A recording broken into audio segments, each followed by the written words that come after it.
At eto na nga, dahil maulan, magpapahuli ba tayo sa malamig na panahon? Kaya naman magluto tayo ng champurado. Syempre, simple lang yung mga sangkap nito. Meron tayong tableya. Gagamit din tayo ng bigas. Magandang klase ng bigas. At syempre, hindi pwede mawala ang malagkit na bigas. So, glutinous rice flour, asukal na puti, at konting asin. So, sa magtatanong nga pala mga manay, tableya yung gagamitin ko. Pero kung meron kayong kokowa dyan, pwede na yon. Pero etong tableya, masasabi ko sa inyo, napakasarap gamitin sa champurado na to. Bali dito nga pala ay maglalagay muna tayo ng 1 litrong tubig, papakuluan natin yan. Dahil habang pinapakuluan natin yan, yung malagkit na bigas ay huhugasan muna natin ng 1 hanggang 2 beses para matanggal yung mga dumi-dumi nito. Ngayon, pagkatapos naman natin tong mahugasan, itatabi muna natin to at hihintayin natin na kumulo yung pinapakuluan natin na tubig kanina. At dito nga mga manay, kapag nakikita ninyo na kumukulo na yung tubig, ilalagay na natin yung nahugasan na malagkit na bigas at bigas na pinagsama natin.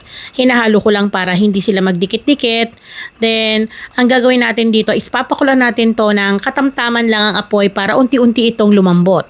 Isasabay ko na rin yung paglalagay ng puting asukal, konting asin, gayon din itong tableya. So maglalagay ako ng 6 na pirasong tableya. At ngayon sa magtatanong naman, alam ko pwede na kayo neto makabili online. Meron nang nagbebenta neto sa Orange app mga manay. Then eto galing pa tong province mga manay sa Quezon province. At alam naman natin, di ba, kaway-kaway mga kabataang 90s dyan, napakasarap nito gawing tsokolate, yung hihigupin mo kapag umaga.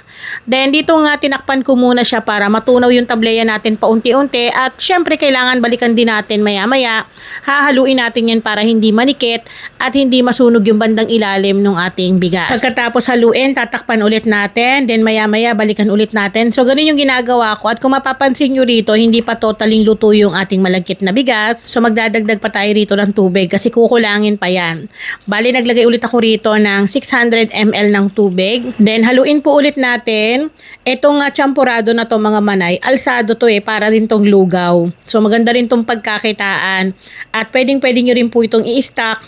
Ilagay nyo lang sa freezer tapos ima-microwave nyo lang kapag nagki-crave kayo ng champurado. Kaya kung meron kayong mga chikiting na ang pasok ay pang umaga, maganda po itong pang almusal sa kanila. Para hindi na kayo mahirapan na luluto pa kayo ng matagalang oras. Kasi hindi rin siya ganun kadaling lutuin dahil mahaba-habang oras din yung pagpapalambot ng malagkit din yung ating bigas. At dito nga ay unti-unti na rin naluluto itong ating champurado. Kaya naman kailangan continuous din ang paghalo. Maya-maya i-check din ninyo. So para sa akin yung ganitong lapot ay okay na. So pwede na natin patayin yung apoy ng ating kalan. Kasi yung pinaka nakikita yung sabaw niyan, sisip-sipin niya pa yan. So ito po ay maglalapot pa. So hindi ko siya ginawang malabnaw para yung magpapalabnaw sa kanya kapag kakainin ay yung ating gatas. So yan, pakita ko sa inyo.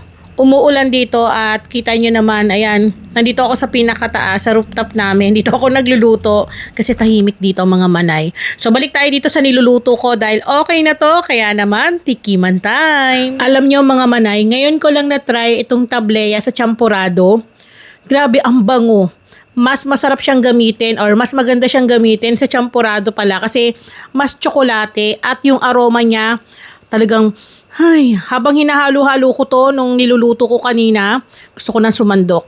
Dagdagan natin ng gatas bago natin ihain sa ating mga chikiting. At saktong-sakto to ngayong malamig ang panahon. So eto na mga manay, tara, kain po tayo. Nako, masasuggest ko lang sa inyo, itry nyo po ang tableya sa champurado. Napakasarap, lalo na sa mga tsokolating inumin. Panalong-panalo. Wala akong nalalasaang gaspang. As in, pure tsokolate pala to. Kaya parang uulit pa akong gumawa ng champurado at i-stack to para meron kaming kakainin pag nagutom.